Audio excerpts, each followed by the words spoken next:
just want to highlight more on the value that 3D visualization or 3D modeling has added into the clinical space.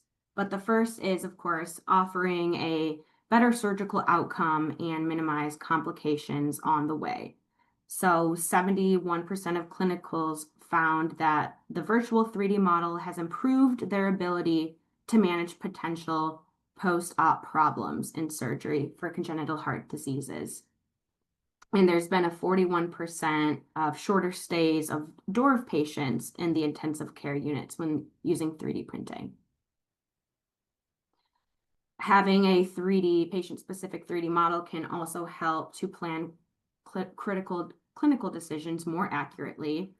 So there was an 8.5 out of 10 score given by surgeons involved in congenital heart operations for usefulness of 3D models in pre-op planning.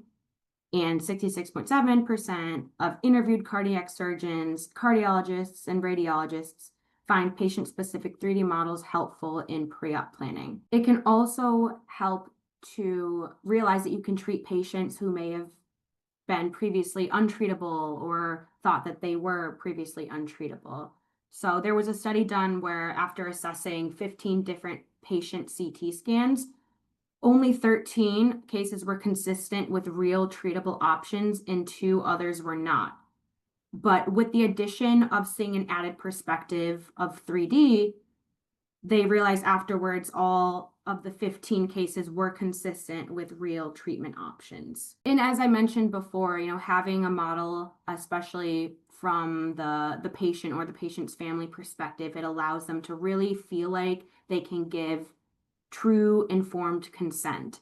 So 9.5 out of 10 average rating by parents for the usefulness of a 3D model when explaining the congenital heart disease of their child. And we can also even think about how it can improve communication between the surgical teams.